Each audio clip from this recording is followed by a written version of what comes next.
Artista, natalo. Ito po yung nakaraang eleksyon. Napakaraming artista palang natalo. Local, from konsehal, vice mayor, mayor, congressman, governor, vice governor, senador. Ang dami palang. Yung tanong natin ngayon. Artista natalo dahil ba kay Robin Padilla? O sabihin naman ninyo, ano kinalaman ni Robin Padilla? Aba mo ito. Kasi si Robin Padilla, ginawa nyo na #1 senador. So after 3 years, ano ba ang performance niya? From day 1 hanggang sa mga oras na ito, ano ang performance ni Robin Padilla, actor, politician, bilang senador ng Republika ng Pilipinas? May tanong pa po ako.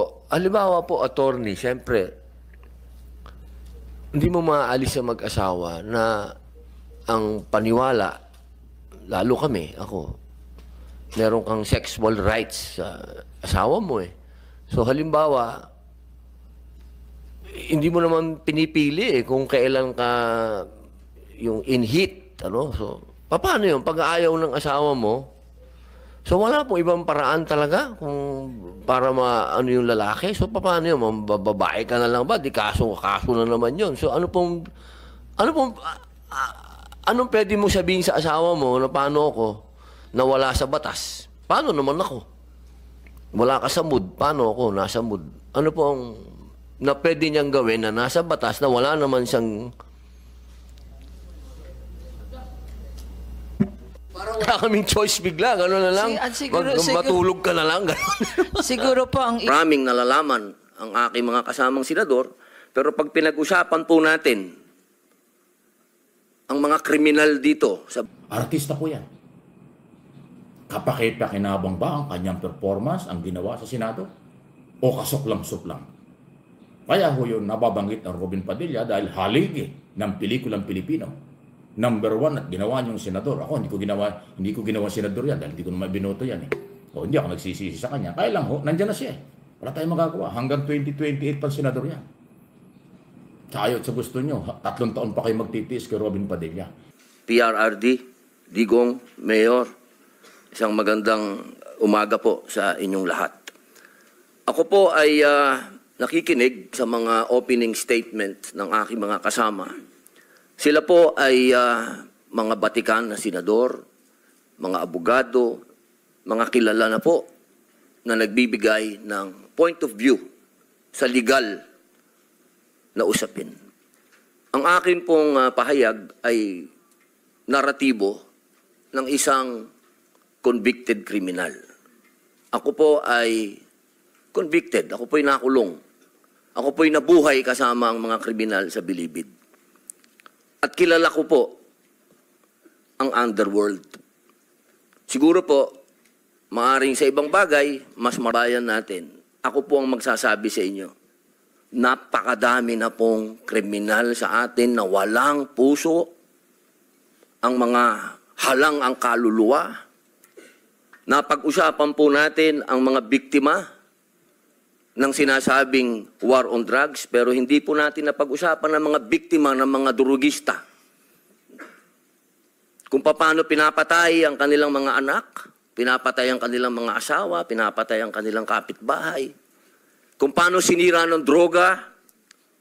Yung bang performance ni Padilla ang naka-apekto doon sa mga artistang gustong pumasok sa politika, sa paniniwala nung iba o ng mga botante na baka parang Robin Padilla, kulang sa kaalaman, kulang sa performance, o kulang sa maraming bagay sa paggawa ng batas. Hindi ko nila lahat. Marami rin artistang nanalo. Marami rin artistang magagaling. Congratulations sa kanila. Pero mas marami ang natalo kaysa nanalo. From local to national position. So yun po ang issue kung bakit nadamay si Robin Padilla. Si Robin Padilla ang naging halimbawa sa mga botanteng Pilipino dito at sa abroad. Kasi si Robin Padilla, kung naging maganda ang performance, naging neutral bilang senador, hindi kasi. Siya ay senador ng mga Duterte. Senador siya ng PDP Laban, senador siya ng mga ni Digong Duterte at ni Sara Duterte. Hindi maramdaman ng taong bayang siya ay senador ng buong Pilipinas. Kung naging neutral or naging maganda, magandang performance, maraming ginawa, ang aktor politician na si Robin Padilla, maniwala kayo, sa aking personal analysis at opinion, hahatak yan ng maraming aktor, aktres na papasok sa politika at mananalo. Maniwala kayo. Kasi makukumbinsi ni Robin Padilla at mga botanteng Pilipino kung ano ang naging performance niya, yan ang pagbabasihan para subukan ilagay sa mga sensitibong posisyon ang mga artistang Pilipino.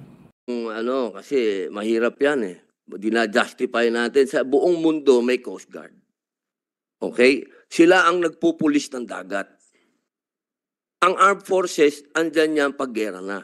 Huwag natin ibahin eh. Kasi na tayo eh. Ang hirap naman natin na para naman tayong yan eh. Hindi naman kayo ang re-respond. Nangyari na po yan sa Scarborough Show sa panahon ng administrasyon dati.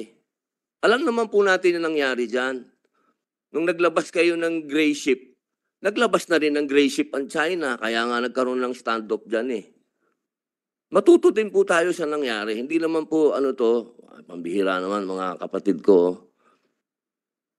Ang sinasabi ko lamang po, at gusto ko lang malinawan ng lahat, inaamin ba natin na kailangan na natin ng Amerikano dyan? Yun lang naman po eh. Simple lang. Yan po yung aking opinion at nakikita dyan. Pero dahil nga sa malasado, kulang, hindi naramdaman ang pagiging number 1 senador ni Padilla, kaya ayan, posible, sa opinion ko, posibleng naging dahilan dahil nagkulang, nawala ng gana, nawala ng tiwala ang botanteng Pilipino para ilagay ang mga aktor, actress, politician. Ang malalaking politiko sa Senado, kung gusto mag-Senado, Willie Rebillame, Philip Salvador, Jimmy Bondo, yan po yung mga natalo. Yung iba, si Lucky Manzano, natalo doon sa lalawigan namin sa Batangas. Vice Governor. Yung iba, konsehal, mayor, vice mayor, hindi ko na umaisa-isa. Ang dami ho niyan. Yan, okay? Tama ba o mali? Malaya po kayo sa inyong sariling opinion. Kasi kumbaga, leader by example. Parang Robin Padilla, ikaw ang aming sample, ikaw yung aming idolo. Parang ganon. Yung tapak mo gusto naming masundan kasi naging number 1 ka senador. Hindi ka malang dumaan sa barangay, sa local, naging senador ka. Number 1 pa.